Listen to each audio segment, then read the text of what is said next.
Sobre saúde mental, gente, porque, olha, a história de uma mulher que guardava um cadáver em uma geladeira por cerca de 6 anos ganhou repercussão nacional na semana passada. Outro fato que também chamou a atenção é que o apartamento, em que ela vivia e morava com uma criança de 4 anos, havia lixo por todos os lados. Uma das suspeitas é de que ela sofre com transtorno de acumulação compulsiva. As imagens estão na tela agora. E para poder falar sobre esse transtorno de acumulação compulsiva, nós estamos recebendo um convidado aqui no estúdio hoje para lá de especial, né, Aline? Isso mesmo, Lucas. Aqui comigo já, muito bom dia, é o professor, pesquisador, o Gledson Lima Alves, que é psicólogo, especialista em terapia cognitivo-comportamental e também escritor. E vai tentar explicar para a gente um pouco sobre esse transtorno. Muito bom dia, seja bem-vindo aqui ao Sergipe no Ar. Bom dia, Aline, Aragão, Lucas Moura. É um prazer estar aqui com todos vocês. A gente viu ali, Gledson, eu vou pedir até para soltar as imagens mais uma vez dessa casa, porque o que chamou a atenção, claro, teve o episódio da mala, do corpo, mas chama muito a atenção essa cena aí. Uma casa cheia de objetos, de lixo, né? A gente já fez algumas reportagens, inclusive aqui, mostrando condições como essa, ou até pior do que essa. Eu já estive em uma casa que a gente não conseguia entrar desde a calçada. E eu queria que você explicasse, de forma bem didática para quem está nos assistindo, que transtorno é esse? O que é esse transtorno compulsivo? O transtorno de acumulação, ele atualmente no DSM-5, que é o livro dos diagnósticos estatísticos de transtornos psiquiátricos, e também incluído agora em 2019 no CID-11, ele configura um capítulo à parte nos transtornos obsessivos compulsivos. Antigamente acreditava-se que esse transtorno ele tinha como o mote maior a ansiedade, e hoje não é mais assim, são processos cognitivos. E nesse sentido ele foi classificado junto aos transtornos que compõem um outro complexo de transtornos do TOC, do transtorno obsessivo compulsivo. Então nós vamos ter aí uma obsessão, e uma compulsão. Então vejamos bem, esse transtorno ele tem uma característica básica que é justamente a dificuldade em se desfazer de objetos, e como também a dificuldade em... Ele sente uma necessidade de armazenar muitos objetos. E isso vai causar para esse cidadão, essa cidadã, um grave e complexo sofrimento psíquico. Então, é um processo de muita dificuldade íntima que essas pessoas passam. Isso, Aline, que você falou e que o canal mostrou aí também, a casa, esse acúmulo de materiais, ele chega inclusive a comprometer o acesso a esses ambientes da casa, E compromete a questão de higiene, como foi o caso aí que surpreendeu a todos os sergipanos, essa questão desse cadáver dentro de uma geladeira e outras coisas mais que foram encontradas nesses lares. Então, é algo assim muito recorrente hoje e poderíamos perguntar por que isso acontece.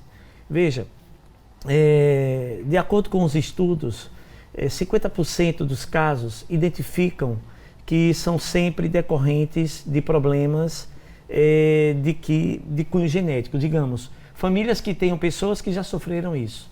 Então, tem uma grande possibilidade de que outras pessoas desenvolvam. Tem um outro ponto também muito significativo que nós, Lucas, percebemos na pandemia. Por exemplo, perdas significativas de entes queridos. Ali pode iniciar um processo de acúmulos e também lesões cerebrais ou algumas doenças que possam causar esse tipo de problema. Então, esse transtorno, ele pode sim, ele deve estar associado, pode estar associado a um outro transtorno, ansiedade, por exemplo. Então, aí é o que a gente chama de comorbidades. 75% dos casos atestam que essas pessoas desenvolvem transtorno de ansiedade generalizada, que é chamado de TAG, e fobia social. Em 25% dos casos, esse transtorno ele tem sintomas do transtorno obsessivo compulsivo. Então veja que é uma coisa que paralisa. Muito embora seja um problema de cunho cognitivo, mas ele interfere no âmbito emocional da pessoa.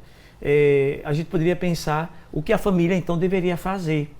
A família, ela primeiramente, ela deve procurar enxergar esse indivíduo que está passando por isso.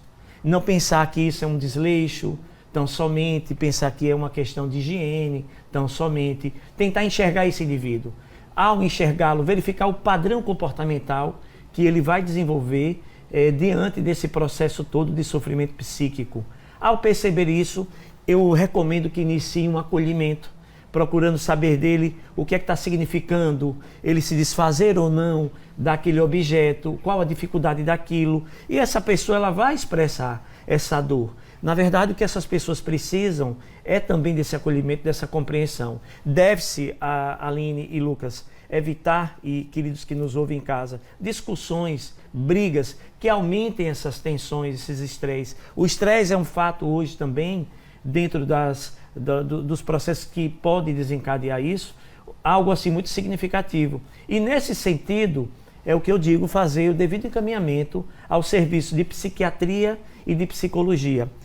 Quando se fala em psicologia, que é o nosso departamento, é importante que se busque a terapia cognitivo-comportamental, que combinada com os psicofármacos, ou seja, com o apoio do psiquiatra, muito importante nesse processo, através da posologia dos antidepressivos, daquela classe ali que tem os recaptadores seletivos de serotonina, isso vai ajudar bastante a combinação dos psicofármacos com a psicoterapia em um profissional de psicologia especializado em terapia cognitiva comportamental, far-se-á então um manejo adequado através de comportamentos mais adaptativos, de enfrentamento das distorções cognitivas, que são esses pensamentos intrusivos, negativos, que chegam persistentes, com uma carga muito forte, fazendo com que a pessoa atenda aquela compulsão e sem conseguir se refrear. Então a terapia vai ajudar nesses enfrentamentos, sim, combinada com as medicações.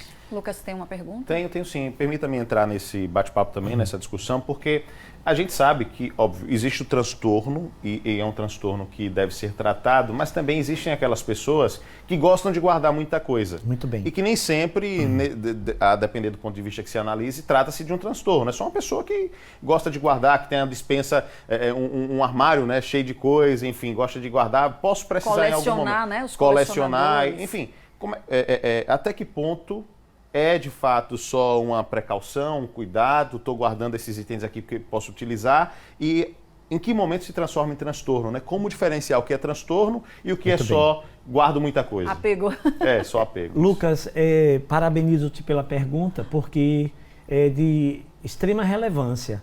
Tudo aquilo que entra na conotação de transtorno tem um impacto diretamente no desenvolvimento individual da pessoa, quer seja nas suas dimensões do viver, na sua dimensão social, na sua dimensão profissional, familiar, esportiva, toda dimensão espiritual. Então, tudo aquilo que tem a ver com esse impacto direto, que cause prejuízo nesse desenvolvimento, nessas dimensões do viver, isso aí pode ser catalogado na condição de transtorno. E nesse caso específico, há sim um impacto diretamente em várias áreas da vida do indivíduo, porque prejudica de maneira significativa. Então, houve prejuízo no desenvolvimento humano dessa pessoa, pode ser considerado um transtorno.